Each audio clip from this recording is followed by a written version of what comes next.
Nisa Arzamolidia, stampu G701-18039 dari kelompok 1. Nama saya Apreni Agus, stampu G701-18058.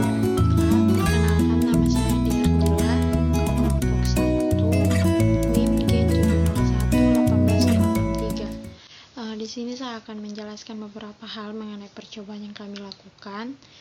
Yang akan saya bahas itu adalah alat dan bahan yang kita gunakan. Alat dan bahan yang kita gunakan di percobaan kali ini yaitu alatnya yang pertama dispo, sonde, gelas kimia, lumpang dan alu, dan batang pengaduk.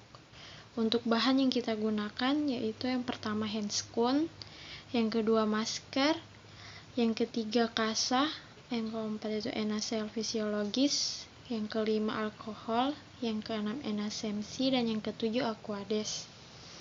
Untuk obat yang kami gunakan di percobaan ini ada 3 obat. Yang pertama itu furosemid, yang kedua spironolactone, dan yang ketiga hidroklorotiazid. Saya akan menjelaskan cara kerja pada percobaan kali ini. Cara kerjanya yaitu yang pertama disiapkan alat dan bahan, kemudian disiapkan 10 tikus.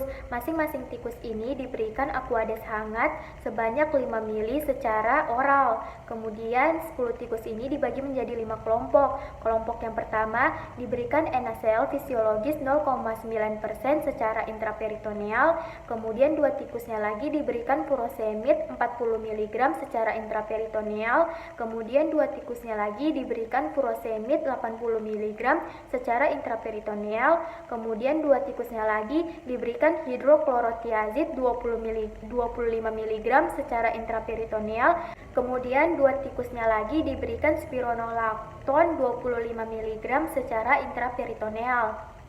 Selanjutnya dimasukkan tikus ke dalam kandang khusus, lalu ditampung urin pada wadah urin. Dicatat frekuensi urin pada menit ke-30, 60, dan 90 serta warna urin dan kejernihan air urin. Setelah itu, dihitung volume kumulatif urin. Di sini saya akan menjelaskan cara pemberian obat kepada hewan uji melalui rute pemberian oral. Di sini kita menggunakan hewan uji tikus putih. Sebelum melakukan perlakuan, kita harus menyiapkan alat dan bahan yang akan kita gunakan, yaitu sonde dan juga sampel atau obat yang akan kita berikan kepada hewan uji. Kemudian, ambil tikus dari kandang dan letakkan di atas permukaan yang kasar. Dan setelah itu, jepit bagian tengkuk atau bagian belakang leher kepala tikus dan menggunakan jari telunjuk dan jari ibu jari kita. Setelah itu, balikkan badan tikus dan bagian ekornya dijepit ke kelingking jari kita.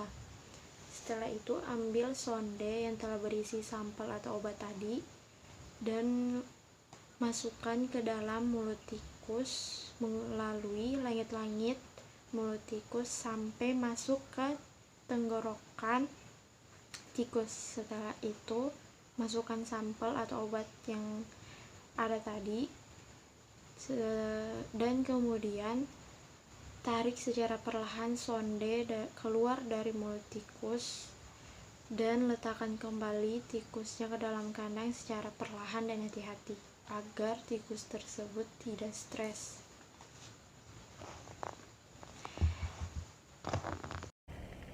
Rute pemberian secara intraperitoneal yaitu yang pertama diambil tikus dari kandang dengan hati-hati, kemudian ditenangkan tikus terlebih dahulu. Setelah itu dipegang tikus. Cara pepegangan tikus ini ada 2, yaitu dijepit di bagian leher dan dijepit di bagian punggung. Setelah itu sebelum tikus diinjeksikan terlebih dahulu dioleskan kapas yang dibasahi oleh alkohol. Kemudian diinjeksikan obat pada bagian rongga perut sejajar dengan garis paha sekitar 1 cm dari alat kelamin. Setelah diinjeksikan, dilap kembali menggunakan kapas yang dibasahi oleh alkohol. Setelah itu, tikus dikembalikan ke dalam kandang. Pada percobaan kali ini, saya akan menjelaskan tentang nama resmi obat, sinonim obat, indikasi, mekanisme kerja obat di dalam tubuh, dan dosis yang diberikan untuk tiap-tiap sampel obat yang akan kita gunakan pada percobaan kali ini. Untuk percobaan kali ini kita menggunakan 3 sampel obat, yaitu yang pertama furosemid atau furosemidum dengan dosis yang diberikan 40 mg dan 80 mg. Obat yang kedua yaitu hidroklorotiazid atau hidroklorotiazidum dengan dosis yang diberikan 25 mg. Obat yang ketiga yaitu spironolakton atau spironolaktonum dengan dosis yang diberikan yaitu 25 mg. Pada percobaan kali ini, ketiga sampel obat tersebut akan digunakan melalui pemberian secara interperitoneal atau secara IP pada hewan uji. Untuk obat furosemid atau furosemidum, indikasinya yaitu edema yang terkait dengan gagal jantung dan edema. Mekanisme kerja pada obat furosemid yaitu furosemid ini dapat menghambat reabsorpsi Na dan Cl terutama di bagian medula dan lengkung Henle. Ekskresi kalium dan amonia akan meningkat, sedangkan untuk ekskresi asam urat akan mengalami penurunan atau berkurang. Nah, furosemid ini akan meningkatkan aktivitas renin, plasma non-epinefrin, dan plasma arginin rasoprenin. Untuk farmakokinetik dari obat furosemid pada penyerapannya yaitu cukup cepat diserap dari saluran G1 dengan ketersediaan hayati 60-70%. Sedangkan untuk ekskresinya terutama melalui urin sebagai obat yang tidak pernah berubah waktu paruhnya selama 2 jam. Pada obat hidroklorotiazid atau hidroklorotiazidum, indikasi obatnya yaitu pada hipertensi dan edema.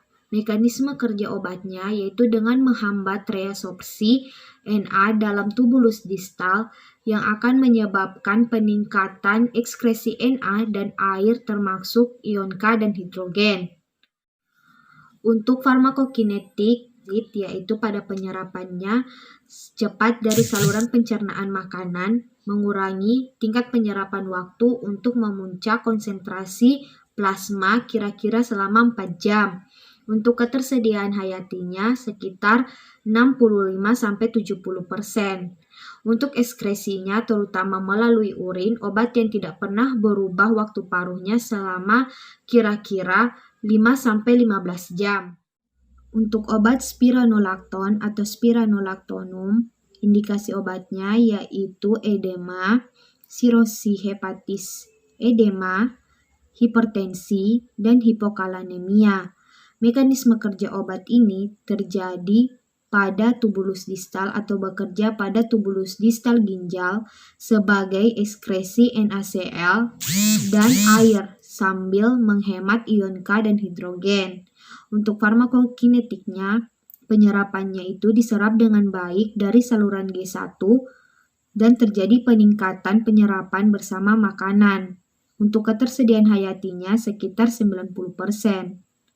Ekskresinya melalui urin dan feses sebagai metabolit dengan waktu paruh 1,3 jam. Itu saja yang dapat kami sampaikan. Wassalamualaikum warahmatullahi wabarakatuh.